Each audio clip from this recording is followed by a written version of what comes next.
France loves French. It's quite possible there's no other country on earth this proud of its linguistic heritage. So in light of the attacks just days ago, perhaps there's no tribute to Paris more Parisian than spending some time grammar checking ISIS's French. While the world takes in the shock of the Paris attacks, news comes in from France telling us there's a letter from the Islamic State claiming full responsibility, and in perfect French nonetheless. Always eager to justify my underused degree in Romance languages, I had to see what counts as perfect French these days. Tracking down an image of the communiqué in just a few clicks, I sighed and prepared to read my way through what I was sure would be a brief declaration of religious war against the infidels, perfectly polished by some middleman translator, giving me that stellar French I was promised. And at first, I think I got what I expected: a religious dedication, a sacred verse, an explanation of the attacks. But a handful of sentences in, some linguistic doubts bubbled up. Yes, mandatory references to Allah and the Caliphate, but humiliating his enemies. You mean wanting to humiliate, okay? Allah has conquered by their hand, and to cast fear in the heart of the Crusaders. Allah has conquered by their hand and has cast fear in the heart of the Crusaders, okay. This is actually a pretty common mistake that I see. These are actually homophonous in French, so maybe that makes some sense, but it's definitely not polished. The Bataclan, or hundreds of idolaters, were gathered. Where hundreds of idolaters? Not to mention the Bataclan is all small, like it's a familiar place in the city and not a proper noun. Sometimes I don't even know. Le bilan de ses attaques, the result of his attacks. Did you misspell these attacks? Is this talking about their attacks but used the singular instead of the plural? Did you get confused by just having mentioned ses rues, its streets, the streets of Paris in the previous sentence? I can't tell. So let's see here. Granted them what they were hoping for, the martyrdom? May Allah accept them among the martyrs, and they allow us to join them. He allow. By far, the parts of this thing with the lowest linguistic weirdness factor are the top and bottom verses from the Quran, copied punctuation and all from as far as I can track it down, this French translation by Muhammad Hamidullah, a prolific writer and language lover in his own right. But let's be honest, it's a good bet they were pasted from one of the free online sites that come up here. They were even kind enough to start it off with this same little blessing. There's so much strangeness to it. I think some of that linguistic strangeness pops out in just one word. This is the word surah. Surah is a typical feminine noun in Arabic, and like so many feminine nouns, it comes built in with what they call an attached T. In the word surah, that attached ta gives away the gender, but make a note that ta isn't pronounced when the word is on its own like this. Instead, it's a silent T that shows up in speech only when the word takes other forms, other endings. Like when it's the subject of a sentence, there's a different noun form for that in Arabic.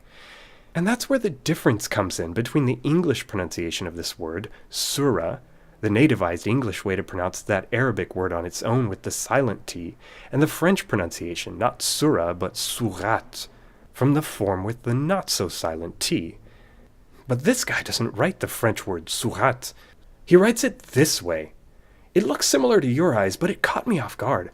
First, there's this funny hat. It's a circumflex. Vowels often wear that hat as a decorative piece of French language history, the leftover crumbs of a French sound that used to be there but isn't anymore. The French word beast, for example, earned itself that hat when it got rid of its S a long time ago. The word for sure in French gained its circumflex by losing its inner E, and that's after it had already erased its Latin C that it had long ago. So what sound did surah lose in French? Well, none. There's an even bigger clue here. There's that missing E at the end. Just like in English, well, almost like in English, the final E can be silent in French. But that doesn't mean it has no impact on the language. It does something to the letter before it. See, there are a lot of consonants that just don't get pronounced when they're at the end of a French word. It's why Jacques and Poirot aren't Jacques and Poirot. But when that E makes its way onto the end of a word with a silent T, it stays silent, while the T gets pronounced. So in surat, the final E lets us have our T, but lop off that final E, and I promise you, any French reader will pronounce this as a silent T. This word is surah. And that's where it gets strange. See, if this righteous tongued writer is all about French, or his translator on retainer is, Sura is a lot harder to justify. But if he's imitating the Arabic pronunciation of the word in isolation, Sura suddenly becomes a plausible spelling. On the other hand, this spelling isn't at all what I'd expect if someone were just translating literally from Arabic. It shows a familiarity with nativizing Arabic words into French in a way that tells us something about the culture of that nativizing process, making analogies with other French words that come to mind, and even extending circumflexes in a standardized academic way to compensate for that Arabic long vowel. And it's that Arabic-minded circumflex that makes sense when you consider two other facts. One, the few other examples we can find touting this spelling are sheikhs and institutes citing specific verses in their lectures, or people setting themselves up as instructors teaching you something from the Quran, always leaning into that formal Arabic even when they're preaching in another tongue. Two, Islam. Specifically, this way of spelling Islam. This way is leaning into yet another Arabic long vowel.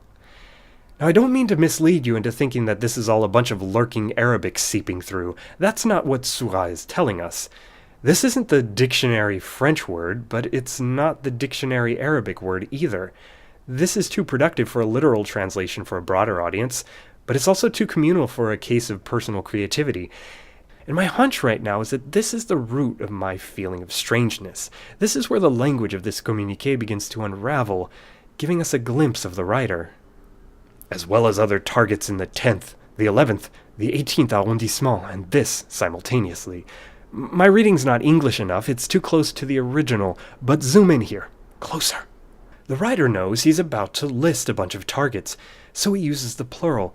But then in mid-sentence, he turns to break this list up into 3 singular targets. And he finishes it all up with this journalistic, but wait, there's more back reference tweak.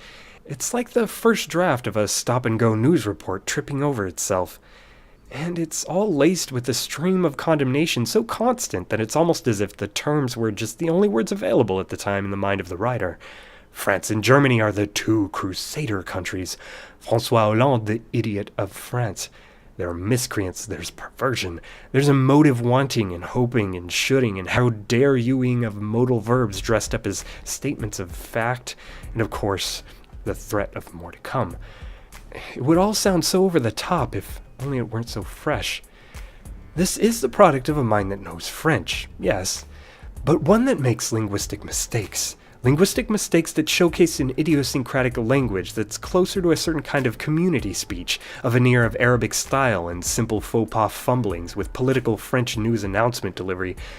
It's so much closer to those things than it is to what I was naively promised would be a clear example of perfect French. But maybe my language is too flowery or stylized here. This is what I mean.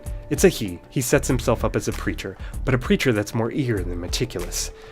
And while he is someone that wants to instruct you, even preach to you, this isn't a scholar or a translator, even though he likes to incorporate teaks of religious scholarship.